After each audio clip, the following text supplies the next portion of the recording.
이제부터 토론할 내용은 사실은 여기 나와 계신 두 지사분께서 굉장히 좀 의견이 부딪히는 부분이기도 하고 아마도 우리 초선 의원들께서도 의견이 부딪히는 부분이 있으리라고 보는데 코로나 불평등 문제입니다. 그러니까 그로 인해서 생겨난 격차를 어떻게 해결할 것이냐. 근데 당장은 뭐 장기적인 계획은 모르겠습니다. 아까 고민정 의원이 말씀하시기로는 꽤 장기적인 것까지 말씀하셨습니다만 당장은 어떻게 지원을 할 수 있는 것이냐 하는 문제인데 이미 저희들이 이제 1, 2차 지원은 했지 않습니까?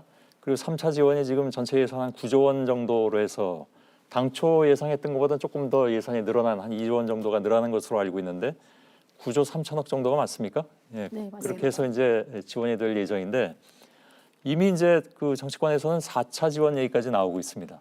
그래서 이낙연 총리가 한 얘기로는 대표가 한 얘기로는 그때는 전 국민 대상으로 지원을 해야 되지 않겠느냐라는 얘기를 일단 오늘 떼놓은 상태고 이재명 지사께서는 애초부터 전 국민 지원으로 못 박아서 말씀을 계속 하셨는데 거기에 가장 반대 의견을 내신 분 중에 한 분이 지금 맞은편에 계십니다.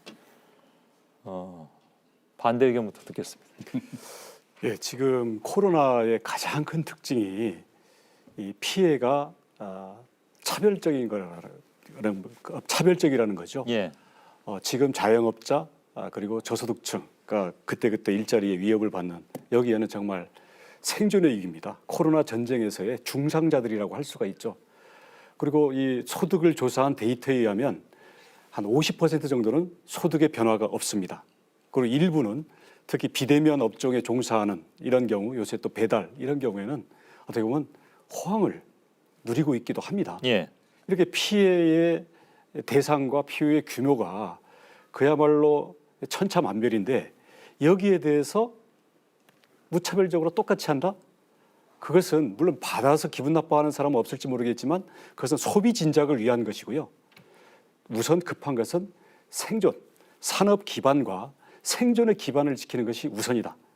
이번에 3차 재난지원금을 지금 9조 원 정도 가지고 280만 명 대상으로 지금 100만 원 내지 300만 원을 지원합니다. 주로 이제 자영업자들인데요. 예. 이분들이 매출 손실은 한 7, 80% 되고 있는데 그거는커녕 임대료, 인건비, 고정비용과 이 코로나 영업 중단으로 인한 피해에도 턱도 없는 금액이거든요. 저는 이 9조 원 턱없이 부족하다고 생각을 하고요. 자영업자 그리고 한계 상황에 있는 지금 헬스클럽이라든지 이런 여러 가지 부분들을 봤을 때 그의 손실을 어느 정도 정당한 수준으로 보상할 수 있는 수준으로 예. 대대적으로 재정을 풀어서 우선 살리는 산업 기반과 피해 계층을 살리는 일을 해야 된다. 다만 그것은 선별 지원이어야 된다 그런 말씀이시죠? 소비 진작을 하는 보편 지원은요. 물론 그것도 생각은 할 수 있습니다. 그런데 코로나를 잡으면 소비는 당연히 분출돼서 나오게 돼 있고요. 예. 그것은 2차적인 문제라고 생각을 합니다. 알겠습니다. 이재명 지사께 드리기 직전에 네. 저희들이 좀 체크한 것을 알려드리겠습니다. 아까 왜 저 국가 시험 보면 어떻게 되냐 하는 문제인데 저희들이 확인해 보니까 시험 통과하자마자 일단 인턴이 되고요, 물론 그리고 공중 보건의로 나갈 수 있다고 하는군요. 그러니까 도움이 되는 거죠. 예, 네. 예, 그렇게 판단하면 될 것 같습니다. 자, 말씀해 주시죠. 네. 코로나가 곧 이제 끝날 것 같으면 현재 피해 입은 사람들을 보상해주고 다시 경제가 신속하게 정상화될 수가 있겠죠. 그런데 아마도 뭐 우리 원 지사께서도 동의하시겠지만 사실 언제 끝날지 모릅니다. 그 낙관해도 올 가을을 넘길 가능성이 많죠. 예. 근데 우리가 정부 재정 지출을 할 때 이제 고려해야 될 요소가 있습니다. 그거는 정책에는 목표라고 하는 게 있잖아요. 대개는 재정 지출을 이제 어려운 사람을 돕기 위해서 지출하는 경우가 있습니다. 대개는 복지라고 하죠. 또 다른 경우는 경제를 조정하기 위해서 지출을 하기도 합니다. 그런데 이 두 가지 정책들을 반드시 나눠 가지고 이거는 복지, 이거는 경제 할 필요 없이 만약에 두 가지 목표를 동시에 달성할 수 있다면 같은 돈으로 2배 효과를 낼 수가 있는 거죠. 소위 융복합의 시대 아니겠습니까?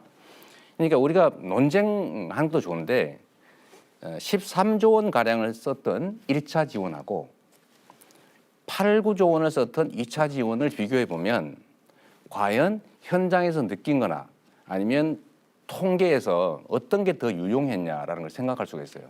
제가 결론을 말씀드리면 선별 지원이 어려운 사람을 더 도왔을 것 같은데 1차 지원하고 2차 지원을 통계적으로 비교를 해보니까 1차 지원을 하고 난 다음에는 저소득층의 소득이 더 많이 늘어났고요. 2차 지원한 후에는 보니까 고소득자들의 소득이 더 많이 늘고 저소득자의 소득이 더 줄어들었다는 거예요. 그 이상한 일인데 이해가 안 될 겁니다. 왜냐하면 지원을 받는 대상은 주로는 소상공인들이었는데 네.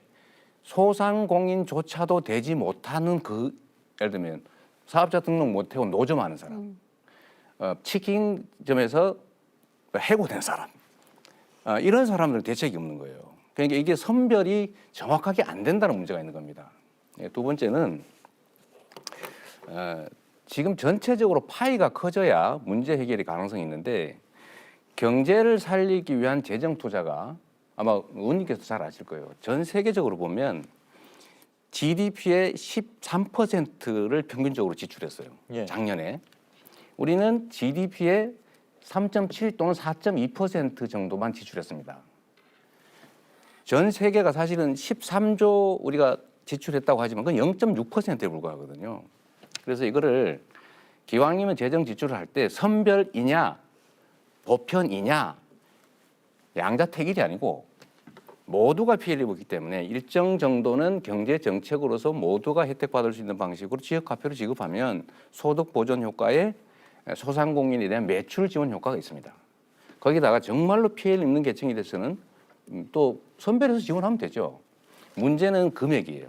액수가 적으면 사실은 어렵지 않습니까? 아까 말씀하신 것처럼 확장 재정 정책을 과감하게 펼치면서 지역 화폐로 이중 효과를 갖는 경제 정책으로서의 재정 지출도 광범위하게 좀 하고 정말로 더 어려운 사람들에 대해서는 선별해서 우리 이낙연 대표님이 말씀하시는 것처럼 좀 더 두텁게 지원하고 할 수가 있는 거죠. 제 말씀의 결론은 재정 지출을 통한 소득 보전이나 경제 활성화 정책이 너무 금액이 적다라는 예. 말씀을 드리고 싶은 겁니다. 알겠습니다. 말씀하시죠. 뭐 워낙 여러 가지를 말씀을 하셔가지고 좀 나눠서 얘기하겠습니다만 우선 이 코로나 위기 상황에서 확장적인 재정 정책이 필요하다는 거 전적으로 공감을 합니다. 이럴 때 많이 풀어야 됩니다. 예. 왜냐하면 생존의 위기에 우선 국민이 살아남고 또 산업 기반이 유지가 되어야 그 다음에 분출 소비도 있는 것이고 예. 경제 회복도 있는 거 아니겠습니까? 그러면 결국 어디에 써야 되느냐 이런 문제인데요. 아까 지금 1차 지원금 한 14조 원 썼는데 전 국민 했죠. 전 국민 했던 그 14조 이 지원했던 부분이 KDI의 그 효과 분석에 하면 추가 소비로 나온 것은 한 4조 원 정도 됩니다. 30% 정도. 왜 그러냐? 원래 자기 돈 쓸 거를 재난지원금이나 지역화폐로 대체한 이런 거였기 때문에 그 금액이 투입된 거에 비해서는 추가적인 소비 진작 효과가 적었다. 대신 그날 생활비도 어려운 사람들에게는 도움이 됐겠죠. 그래서 제가 말씀드리고 싶은 것은 아까 선별이 어렵다 그러셨는데 국세청에 카드 매출이나 소득 신고 이걸 보면요. 금방 할 수 있습니다. 저희 제주도도 해봤는데 건강보험 자료 그다음 카드 매출표만 가지고 2주면 다 됩니다. 그래서 그것은 정부가 해결할 숙제이고요. 어려운 계층, 대표적으로 예를 들어 그렇습니다. 영업 제한을 당한 자영업자, 지금 말씀하신 것처럼 고용보험에도 지금 못 들어있는 프리랜서들, 그다음 일자리 취직도 못 해본 지금 젊은 구직자들, 이런 사람들에게 충분히 주자는 거죠. 이번에 준 만약에 9조 원을 280만 명 소상공인으로 했으니까 100만 원씩이라도 주지, 이거 전 국민 나누면요 8만 원씩 돌아갑니다. 그래서 지금 어떻게 보면 이게 야전 응급 병원인데요. 예. 중상을 입은 사람을 충분히 자원을 투입해서 살려놓고 대신 나머지를 어떻게 소비를 진작할 거냐, 그 의욕은 제가 알겠습니다만은 이게 사람 살리는 데 가야 될 자원을 소비 진작을 위해서 뿌린다고요? 이 소비 진작과 지역 화폐에 대해서 이따가 또 말씀드릴 기회가 좀 있기를 바랍니다만은 이 소비 진작은 코로나를 빨리 잡으면 반등이 되어오는 것이지 예. 지금 인위적으로 소비 진작하는 것은 너무 여러 가지 알겠습니다. 목표를 네, 한꺼번에 하려고 하고 있다. 예. 그 지사님, 지금부터는 좀 두 분께서 네. 짤막짤막하게 네. 해주시고 네. 고 의원과 황보 의원께도 드리겠습니다. 그 사람 죽는 얘기 하셨는데 그거 맞는 말씀이세요. 그런데 경제도 죽으면 안 됩니다. 이 두 가지를 동시에 추구해야죠. 우리가 정말로 죽는 사람에 대해서 특정인만 지원해야 될 정도로 우리가 여력이 없냐라는 점 한번 생각해 봐야 됩니다. 그 점만 하고요. 아까 KDI 말씀하셨는데 자 일단 이 사례부터 먼저 말씀을 드리겠습니다. 예. 일본에서는 이번에 1인당 우리 돈으로 한 120만 원씩 이렇게 전원에게 지급했지 않습니까? 예. 이걸 현금으로 지급했더니 지금까지 쓴 금액이 10%밖에 안 됩니다. 근데 우리는 100% 3개월 안에 쓸 수밖에 없는 지역화폐 형태로 지급을 했기 때문에 여하튼 다 쓰여졌어요. 물론 일부는 소비가 대체됐지만 KDI 조사에 의하더라도 안 쓸 소비를 30%를 더 했다는 거 아닙니까? 예. 결국은 소득 지원 효과 더하기 경제 활성화 효과가 분명히 있는 거예요. 그래서 아까 구조 적다고 했는데요. 1인당 10만 원씩 해서 지원하면 5조 2천억이면 되고 나머지로 선별로 지원할 수도 있고 필요하면 추가 편성할 수도 있다는 점을 좀 한번 고려해 봐 주시고요. IMF가 이런 권고를 했습니다. IMF가 전 세계에서 작년에 GDP 대비 평균 13%를 지원했던 OECD 국가들한테 이렇게 제안을 했어요. 앞으로도 계속적인 확장 재정 정책이 필요하다. 1% 지금 현재 상태에서 예. 1%를 재정 지출하면 2.7%의 국민 소득이 늘어난다. 현장의 생산 유발 효과는 10배다. 예. 라고 하면서 계속 좀 추가적인 확장 재정 정책을 요구하잖아요. 한번 보셨을 겁니다. 그런데 우리는 전 세계 평균의 국가 부채 비율도 예. 110%의 3분의 1 정도밖에 안 되는 40% 선에 불과하거든요. 그런데 이전 소득, 그냥 국가가 국민에게 주는 이전 소득도 너무 작아서 전 세계에서 거의 꼴등할 정도니까 개인 가계 부채 비율은 높아서 돈을 쓸 수 없는 구조인데 예. 이 상태에서도 재정 지출을 안 하려고 1%만 늘리면 20조 원 가까이 돼서 알겠습니다. 1인당 40만 원씩 줄 수 있는 겁니다. 예. 그러니까 자, 좀 이렇게 좀 예, 경제 여기에 맞게 예. 통 크게 좀 재정 확장 정책 두 분의 하면 좋겠다. 공방이 네. 지금 균등하게 오갔는데 이 문제는 조금 더 논의할 문제가 됩니다.